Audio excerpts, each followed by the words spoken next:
Bonjour à tous, aujourd'hui je vous présente une nouvelle mouche. Il s'agit d'une mouche que j'utilise principalement en réservoir, qui est assez simple à monter et qui demande peu de matériaux. C'est une mouche qui va imiter principalement une fourmi ailée ou un scarabée ou tout type de coléoptère qui va tomber ou se poser à la surface de l'eau.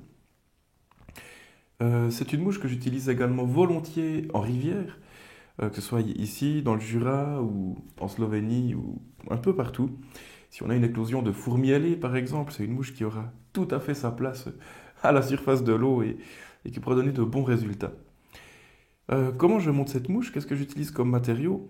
Alors j'utilise un hameçon Enz standard de taille 14. J'utilise un kill de pan. Je vais venir récupérer simplement une barbule ici pour former le corps, les pattes, un peu tout ce qui se passe sous cette mouche. Je vais prendre une bande de mousse ici. Donc pour ça, j'utilise des grandes plaques de mousse et puis je viens découper simplement ma petite bandelette à l'intérieur. Et je vais utiliser ici un morceau de egg yarn qui va me servir d'indicateur à la surface de ma mouche, sur le haut. Euh, alors j'ai pris du egg yarn, mais naturellement tout autre matériau synthétique, hydrophobe fera l'affaire. Ce qui est important, c'est d'avoir quelque chose qui se voie bien, car cette petite mouche noire à la surface de l'eau ne se verra pas forcément très très bien.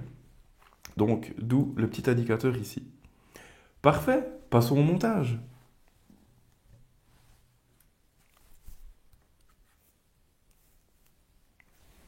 Donc je prends mon hameçon, je viens le fixer à l'intérieur de mon étau. Je prends ici une soie de montage de couleur noire. J'espère juste en avoir encore assez sur ma bobine. Mais le problème c'est que si on a peur, on s'arrête jamais. On finit jamais les bobines et on se retrouve avec plein de bobines avec des restes de fil. On va voir s'il y en avait assez. Comme d'habitude, je commence par enrouler ma soie de montage, emprisonner mon fil et couper ici l'excédent. Je vais ramener maintenant ma soie à la courbure de mon hameçon et je vais venir y fixer mon kill de pan.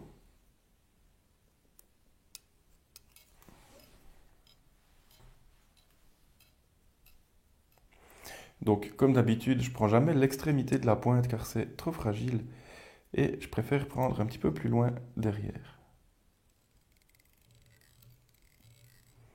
Voilà. Et j'amène ma soie à la courbure. Je viens maintenant couper ici mon excédent et je laisse ceci en attente. Je viens prendre ici ma petite bandelette de faune et je vais venir couper à chaque extrémité le coin de ma bande de sorte à former une petite pointe. Je ne sais pas si on va le voir ici à la caméra correctement. Voilà, comme ceci. Et je vais venir fixer cette petite pointe sur mon hameçon proche de la courbure.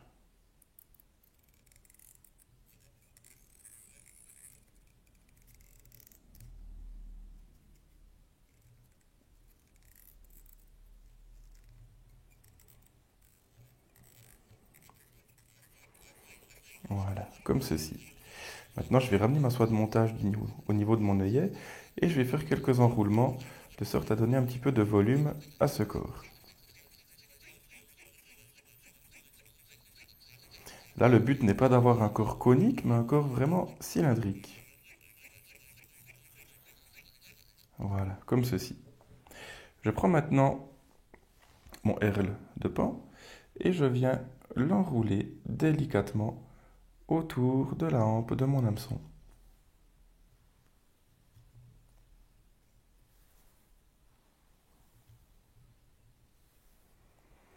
Comme ceci. Je pourrais tout à fait tourner mon étau, mais pour être plus délicat, j'aime bien le faire de cette façon-là.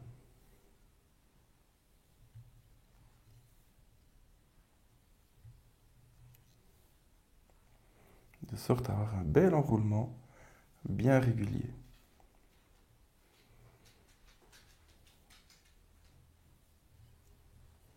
Voilà.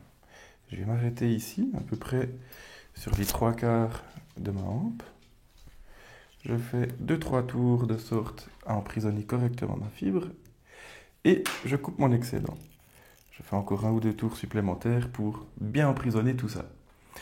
Maintenant, je vais replier ma bandelette de mousse au-dessus de ma hampe, sur le dessus de ma mouche.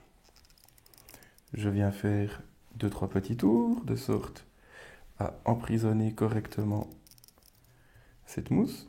Alors parfois la mousse peut avoir tendance un petit peu à tourner, donc on peut sans autre la repositionner.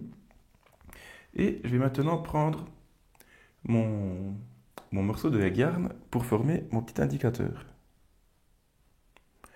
Donc je le sépare, histoire de ne pas en avoir trop. Et je viens le positionner ici dessus.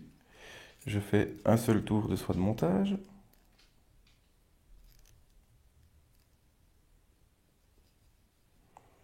De sorte à pouvoir repositionner mes matériaux s'ils venaient à bouger. Une fois bien positionnés, je fais 3-4 tours, de sorte à les emprisonner. Maintenant, je vais couper ici mon excédent de mousse foam. Alors je commence par couper droit. Et maintenant, je viens tailler les coins de ma mousse.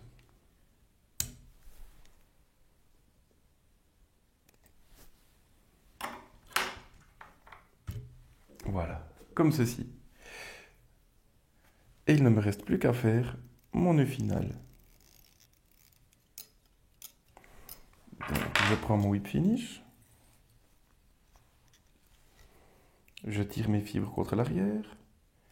Et je viens faire quelques tours de whip finish. Comme à mon habitude, je fais 2 nœuds.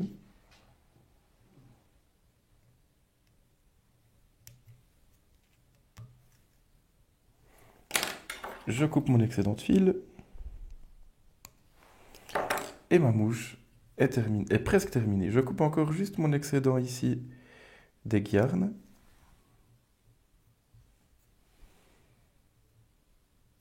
Et ma mouche est terminée. Voilà, j'espère que le montage vous a plu. Merci d'avoir regardé cette vidéo. N'hésitez pas à vous abonner à la chaîne, à poser un petit pouce bleu, des commentaires, etc. Il faut quand même un peu vendre le truc, hein, sinon c'est pas marrant. Donc bref, comme d'habitude. Et puis, merci, amusez-vous bien.